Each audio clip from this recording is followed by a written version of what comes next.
This is Life Between Sundays, practical faith, honest reflection, and wisdom for the road ahead.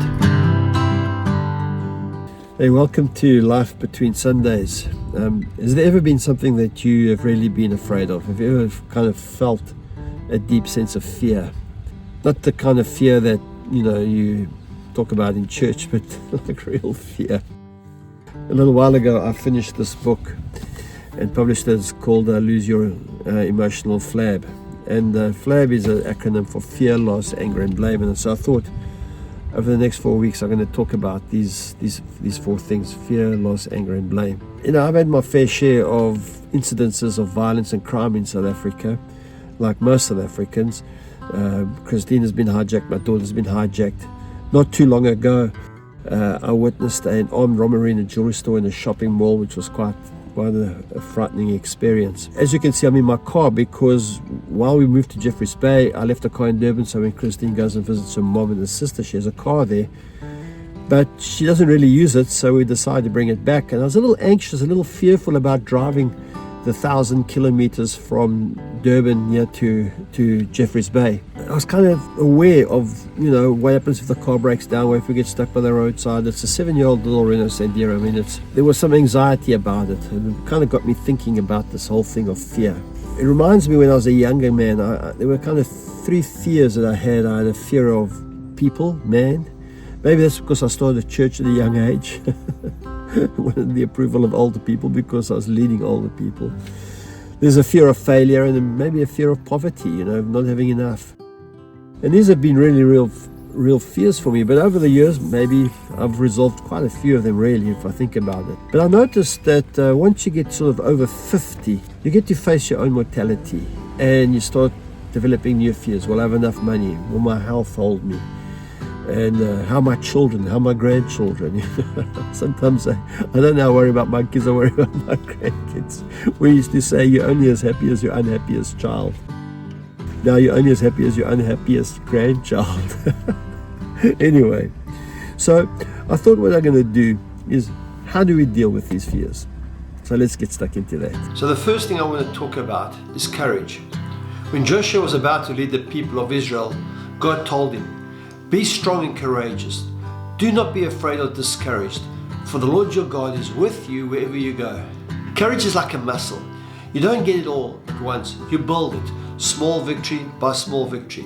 Like David, who said, "The God who rescued me from the lion and the bear will rescue me from this giant, this Goliath." David had accumulated a bunch of victories, and it gave him the courage to overcome his fear when confronted with Goliath. I think even in our later years, we need to keep exercising that muscle of courage.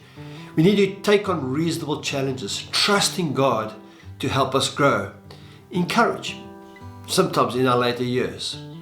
The second thing that will help us overcome our fear is when John writes these words. He says, "Perfect love casts out fear." I saw this so powerfully when my mom passed away. She was really very sick with cancer, and the doctors wanted to give her another round of chemo. And that meant that she had to take a protein shake to build her strength so that she could take the chemo. So she said, as we were making that decision to us, she said, "Give me 24 hours. So a day later, we got to my mom, we gathered around her bed, and she basically said to us, "No, I don't want to take the protein shake and have another round of chemo." So in our home, my mother passed away peacefully. The love of her family was around her. That perfect love really did push out fear. So for me, there are three things when it comes to perfect love. The first is loving God, loving others, and loving a meaningful purpose. Of course, and just as important as that, is receiving love. Receiving God's love, receiving the love of a family and friends, and receiving the love that comes from living with some kind of purpose to it. So how do we actually face our fear? So first of all, number one, like Joshua, we need to face our fear head on, not pretending it doesn't exist.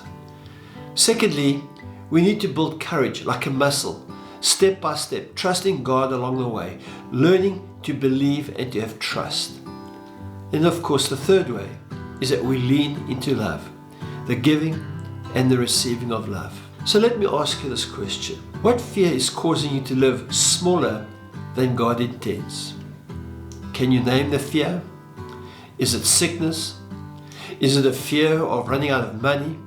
Is it a fear of a relationship? Secondly, what courage do you need to face it? Do you need to confront it?